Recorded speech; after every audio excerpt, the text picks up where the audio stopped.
ব্যানার্জি বলেছেন আমি 15ই জানুয়ারি থেকে নন্দীগ্রামে সেবাশ্রয় করব, অধিকারী বাবুর একটু মানসিক সমস্যা দেখা গেছে। কারণ তিনি বুঝছেন যে নন্দীগ্রামের মানুষ ধরে ফেলবে, বিধায়ক হিসেবে আমার যেটা করার কথা ছিল আমি করিনি, সেটা মানুষের চোখে এস্টাবলিশড হয়ে যাবে, প্রমাণ হয়ে যাবে যে ও নন্দীগ্রামের মানুষের জন্য কিছু করে। কি বলছে জানেন? বলছেন যে ওষুধ খেলে জ্বর কমে, গা হাত পা ব্যথা কমে, প্যারাসিটামল, ওটা খেলে নাকি হিন্দুর বাড়ি আর কোনো আমার মনে নাকি সন্তান হবে না। কারণ মাথা খারাপ না হলে এটাকে বলতে পারে?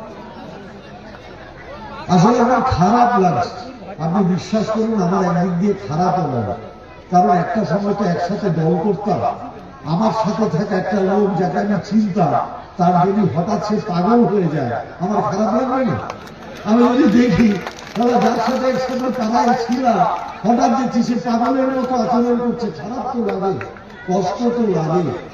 আমি বলবো বন্ধুবর বিরোধী দল নেতা, দয়া করে 2026-এর বিধানসভা নির্বাচনে আপনি নন্দীগ্রাম থেকে পালিয়ে যাবেন, নন্দীগ্রামে দাঁড়াবেন। দাঁড়া, আমি পার্থ ভৌমিক আপনাকে অনুরোধ করে যাচ্ছি তৃণমূলের নেতা হয়ে, আপনি যদি বাংলারই নেতা হন তাহলে 26-এ দয়া করে একবার নন্দীগ্রামে দাঁড়ান।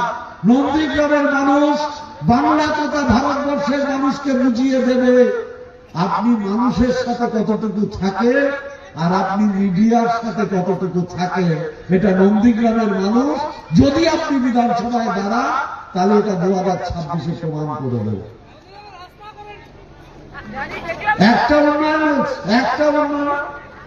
আর আপনারা ভাবেন শুধু বাংলার মনীষীদের আক্রমণ করছে। রবীন্দ্রনাথ ঠাকুর বলতে পারে না, বলছে রবীন্দ্রনাথ ছাড়া। বঙ্কিমচন্দ্রকে বলছে বঙ্কিম দা, কল্পনা করতে পারেন? বলছে বঙ্কিম দা।